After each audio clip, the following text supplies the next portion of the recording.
Dear student, बहुत स्वागत है आपका मिशन परिवार में। और आजकल हम लोग एवरेज पढ़ रहे हैं। एवरेज में आपने देखा होगा कि कल हमने कुछ बेसिक बातों की चर्चा किया। बेसिक बातों में जो फार्मूले बन सकते हैं उन पर मैंने चर्चा कर लिया। अब इस पर कुछ सवाल करेंगे और फिर हम लेकर आएंगे प्रैक्टिस आपके लिए।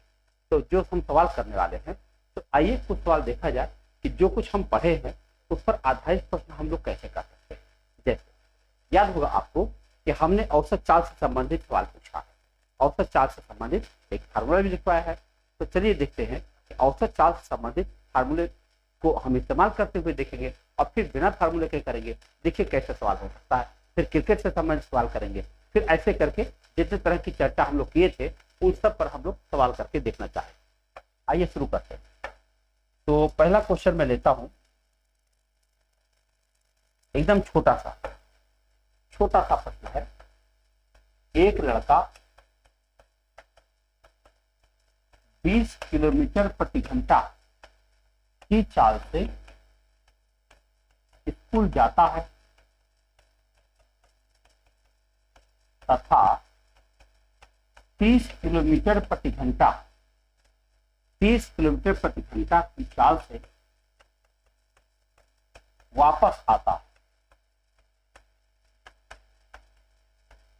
उसकी औसत चाल बताओ। एकदम छोटा सा सवाल हमने दिया है। इतना छोटा है। 20 किलोमीटर प्रति घंटा की चाल से स्कूल गया है और 30 किलोमीटर प्रति घंटा की चाल से वापस आया। ध्यान रखिएगा, कभी यह गलती नहीं करना है कि आप 20 + 30/2 कर दें। ये गलत सिद्ध हो जाएगा, क्योंकि ये सामान्य प्रश्न नहीं है। ये वेलोसिटी वाला सवाल है जिसमें वो लड़का गतिमान है जब स्कूल जा रहा है। आपको इसमें हरात्मक माध्य ही लगाना होगा। और हरात्मक माध्य क्या लगाएंगे? हमने आपको बताया फार्मूला 2xy अपान x + y, यही करना है। अब हम x मतलब 20 हो गया और y मतलब 30 हो गया। हमारा उत्तर आ जाएगा 2 × 20 × 30 अपान 20 + 30 यानी 50। आप इसे काटेंगे, 5 चौके 20, 2 चौके 8, 3 24। आपका आंसर बन गया 24 किलोमीटर प्रति घंटा। कोई समस्या किसी को नहीं है। अब मान लो किसी विद्यार्थी को यह सूत्र ही नहीं याद है। क्या पता, जो चीजें आप याद कर सकते हैं वो भूल भी तो सकते हैं। अगर मान लो नहीं याद है तब क्या करेंगे? तब दूसरा रास्ता बताता हूं। हमारे पास चाल दी गई है 20 और 30 की। हम क्या करेंगे? 20 और 30 का एलसीएम निकालेंगे। क्या निकालेंगे? एलसीएम। और वो हो जाएगा 60।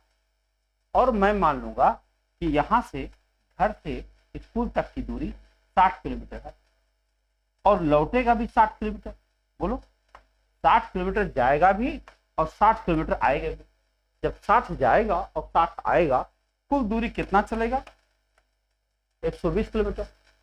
और जाते समय वह 20 की चाल से जाएगा और 60 जाना है, तो कितने घंटे लग जाएंगे? 3 घंटे जाने में लग जाएंगे। और लौटेगा वो 30 की चाल से, 66 किलोमीटर वापस आना है और 60 किलोमीटर वापस आना, 30 की चाल से आएगा तो उसे कुछ 2 घंटा आने में लग जाएगा। 3 घंटा जाने में लगेगा, 2 घंटा आने में लगेगा, टोटल टाइम लगेगा 5 घंटा। अब हम इन दोनों को काट दें तब भी हमारा उत्तर आ जाएगा 24 किलोमीटर प्रति घंटा। आपने क्या देखा? या तो हमें सूत्र याद है तब भी हम लगा ले जाएंगे, और अगर हमें सूत्र नहीं याद है तो हम लघुत्तम लगा के भी लगा पाएंगे। आइए अब कोई 3 पद पर सवाल लेते हैं। लिखिए, 3 बराबर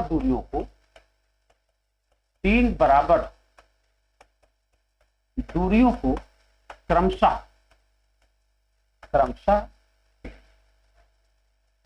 24 किलोमीटर प्रति घंटा, 30 किलोमीटर प्रति घंटा तथा 40 किलोमीटर प्रति घंटा की चाल से तय किया गया।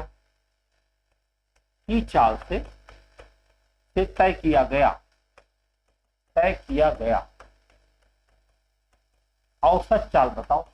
ये सवाल है, ध्यान रखना होगा। 24 किलोमीटर प्रति घंटा, 30 किलोमीटर प्रति घंटा तथा 40 किलोमीटर प्रति घंटा की चाल से तय किया गया औसत चाल बताओ। अगर हमें सूत्र याद है तो सूत्र हमारा ये है 3xyz अपान xy + yz + zx। अब हम लिखेंगे 3 × 24 गुणा 30 गुणा 40 अपान 24 गुणा 30 प्लस 30 गुणा 40 प्लस 40 गुणा 24।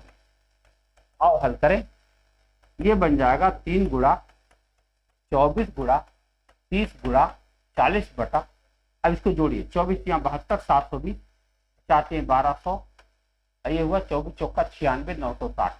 हम सबको जोड़ेंगे 0 6 2 8 और 9 9 2 11 11 और 7 18 1 और 1 2 2880। हम इसे काटेंगे, 0 से काट देंगे।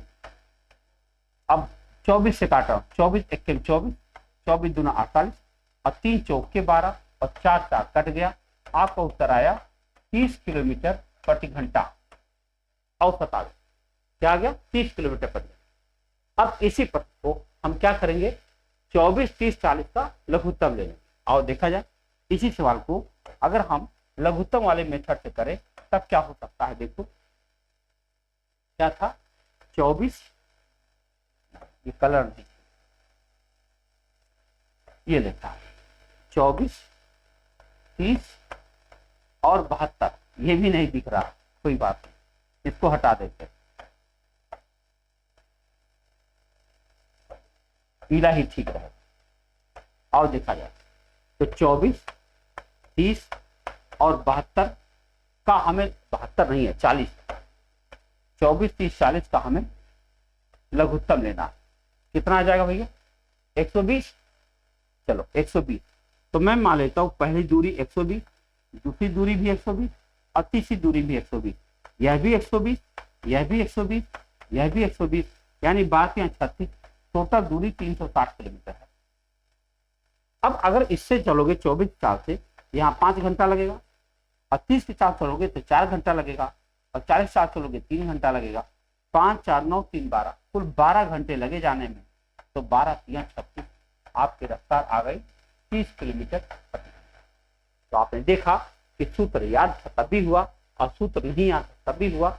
मुझे तो लगता है ये ज्यादा आसान हुआ अगर आपका अभ्यास हो जाए तो।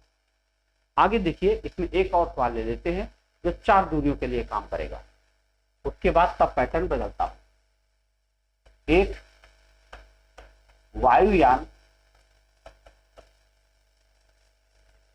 किसी वर्गाकार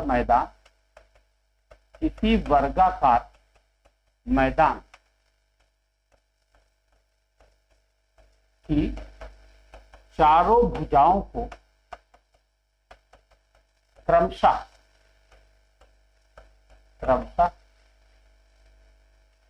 200 किलोमीटर प्रति घंटा, 400 किलोमीटर प्रति घंटा, 600 किलोमीटर प्रति घंटा तथा 800 किलोमीटर प्रति घंटा की चाल से तय करता है, उसकी औसत चाल बताओ,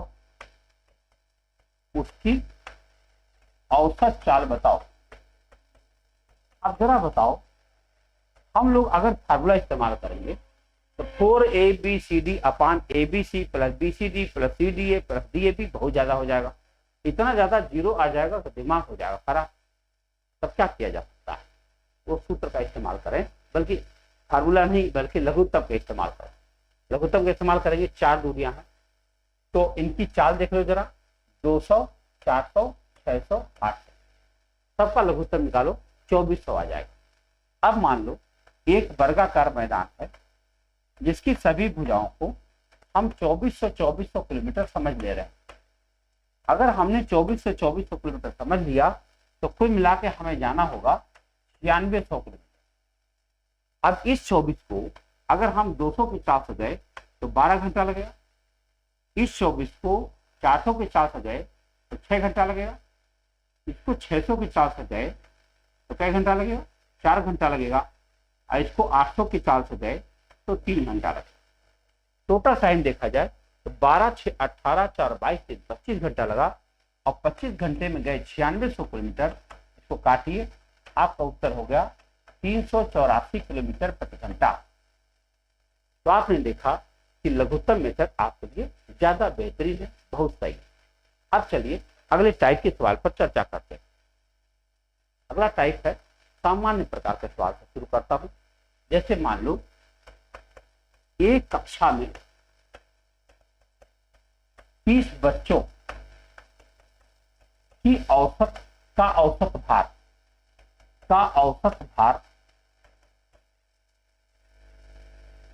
कितना मान 25 केजी है। यदि अध्यापक को भी शामिल कर दे, यदि अध्यापक को भी शामिल कर दें तो औसत भार 1 केजी बढ़ जाता है। तो अध्यापक का भार बताओ। तो अध्यापक का भार बताओ।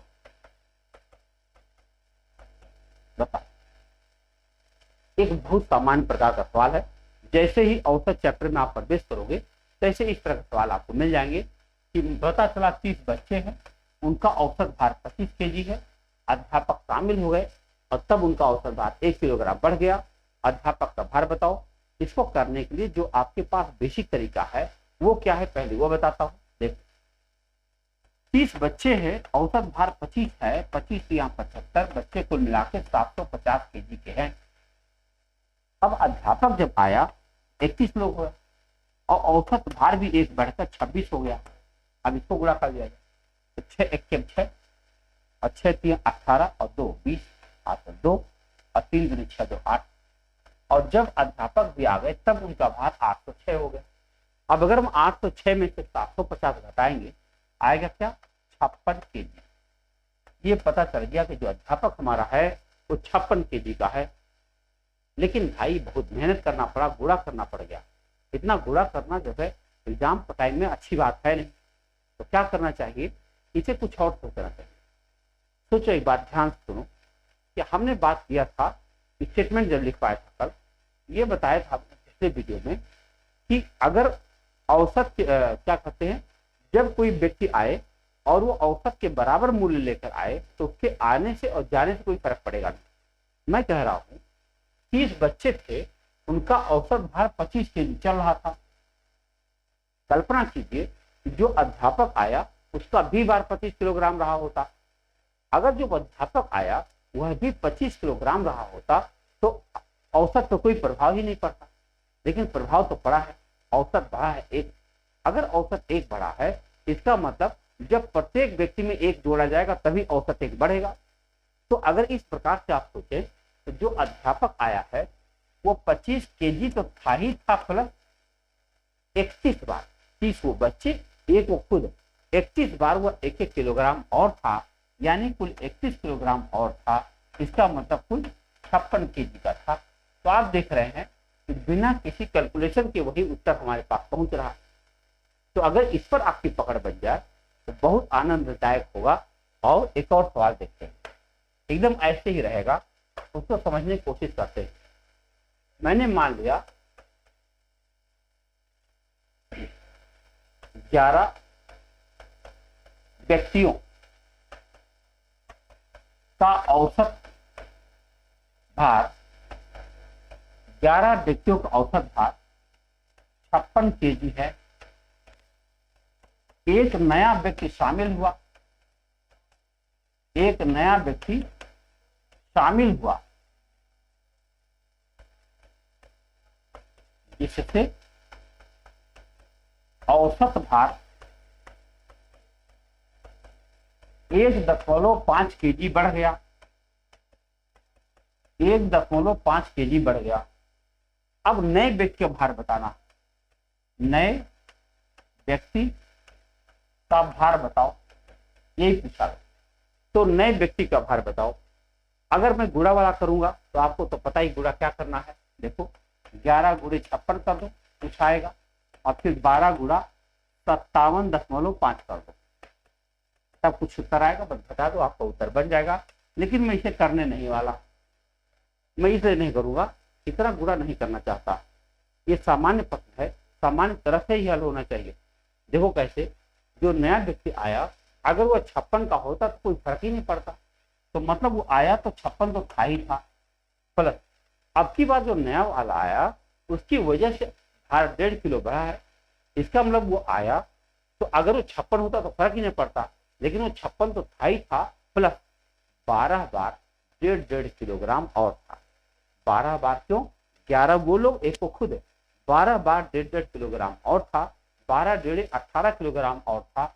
आप इसी में 18 जोड़ लीजिए, 8 6 14, 5 1 6 1 7, कुल वो 74 kg का है। ये रहा सवाल। आप देख सकते हैं ऐसे प्रश्नों को हम लोग कैसे हैंडल करते हैं, और ये हैंडल करना आपके लिए काफी आसान है। अब एक सवाल हम लोग क्रिकेट का करते हैं, क्रिकेट बल्लेबाज पर आधारित। आओ समझते हैं। एक बल्लेबाज ने 16 पारियों में कुछ रन बनाया,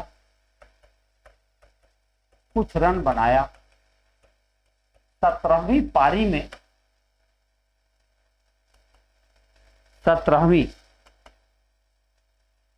17वीं पारी में उसने 90 रन बनाया, 90 रन बनाया, जिससे उसका औसत 2 अंक बढ़ गया, 2 अंक बढ़ गया। तो अंतिम पारी के बाद उसका नया औसत क्या है? तो अंतिम पारी के बाद उसका नया औसत क्या है, यही बताना। तो अंतिम पारी के बाद उसका नया औसत क्या है, यही बताना। देखो हम क्या करेंगे, हमको बताया नहीं कि 16 पारियों का औसत क्या चल रहा था, तो मैं मान लूंगा, माना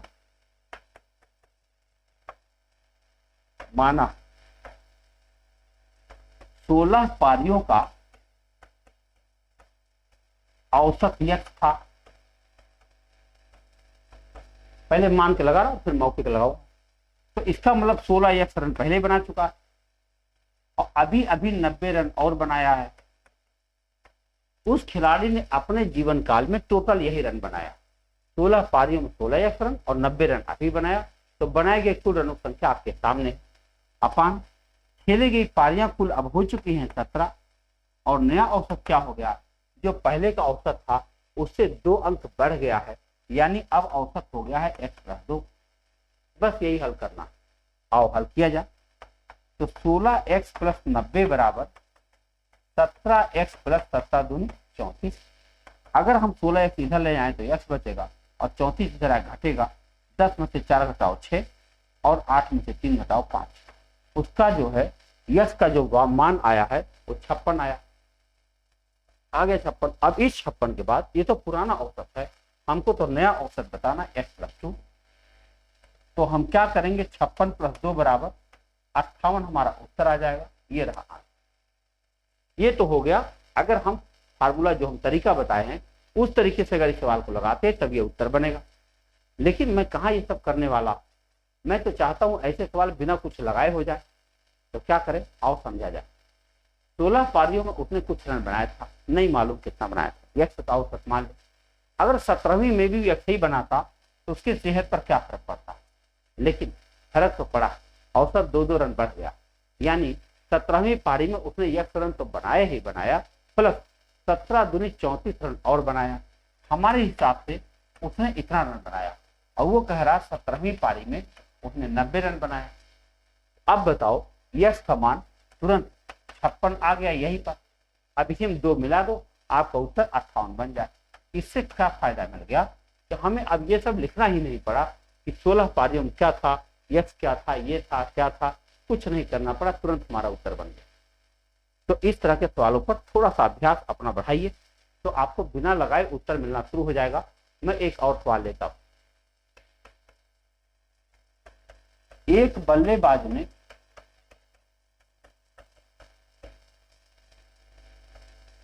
23 पारियों में कुछ रन बनाया,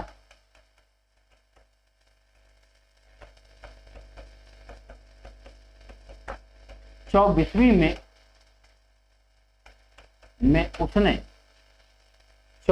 में उसने कुल 100 रन बनाया, जिससे उसका औसत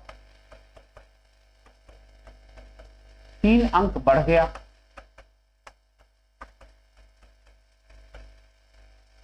अब नया औसत क्या है, यही पूछा गया। कैसे निकालेंगे नया औसत?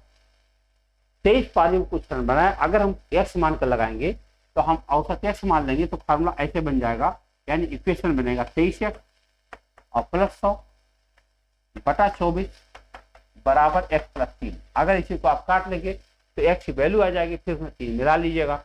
आओ हल करके देख लें। 23x प्लस 100 बराबर x 24x, 24 उधर जाएगा, 24x प्लस 72। अब 23x इधर ले जाएंगे और 72 इधर ले आएंगे, 8 80 20 28 हो गया। x की वैल्यू 28 आ गई, उसमें 3 जोड़ देंगे, 28 प्लस 3 बराबर हो जाएगा 31। ये हमारा आंसर है।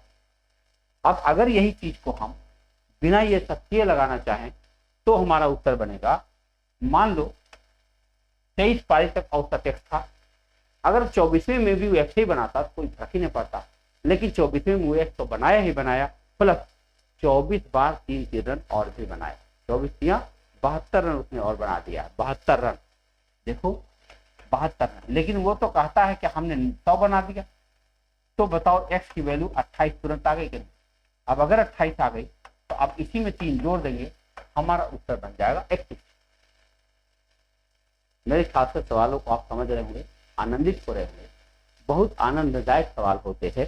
इन सवालों पर जब आपकी पकड़ बन जाती है तो आप एकदम मुस्कुराने लगते हैं। औसत के सवाल ऐसे ही होते हैं, बड़े आसान होते हैं, थोड़ा सा सोचिए और उत्तर जाते हैं। एक हम गेंदबाज पर एक सवाल लेते हैं, आओ देखा जाए। एक गेंदबाज का औसत 24.85 रन प्रति विकेट था। अगली पारी में उसने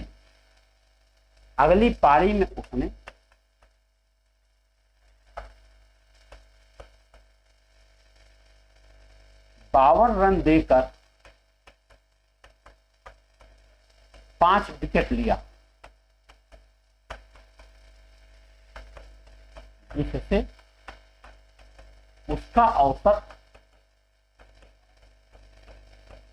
0.85 रन कम हो गया।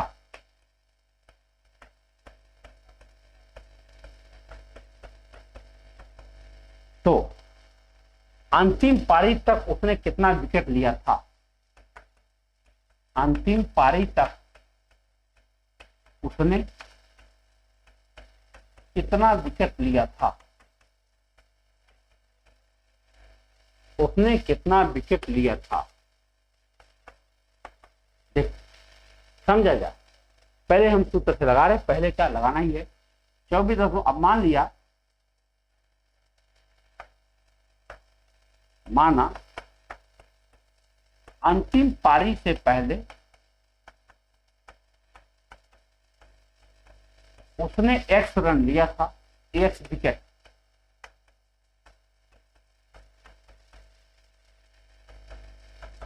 अब बताओ, अंतिम पारी से पहले x विकेट लिया था, तो इसका मतलब रन कितना दिया होगा? 24.85, और अभी अभी उसने 52 रन और दे दिया। कुल दिए गए रन यही है, और लिए गए विकेट कितने हैं? पहले ही x ले चुका है और अभी 5 और लिया है, और अब उसका नया औसत 10.85 कम हो गया, 24 खाली रह गया। अब हल करके देखो, 28.585 x और प्लस 52 बराबर 24x प्लस 24 25 120। अब अगर हम पक्षांतर करें, इसको इधर लाएं ये हम 2800 लिखे 24, तो यहाँ पे आएंगे तो 0.85 एक्स बचेगा। अब 52 उधर जाएंगे तो घटाएंगे, 10 में से 2 घटाएंगे 8, 11 में 5 घटाएंगे 6, एक्स बराबर हो जाएगा 68/0.85।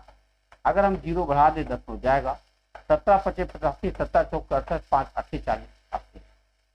बोलिए, उसने कुल अब तक 80 विकेट लिया था। अंतिम मैच पहले से खेलने से पहले उसने 80 विकेट लिया था, और क्योंकि 5 विकेट और ले लिया है इसलिए अब उत्तर हो जाएगा 80 + 5 = 85 विकेट। तो आप ये देख सकते हैं इन सवालों को हम कैसे हैंडल करते हैं।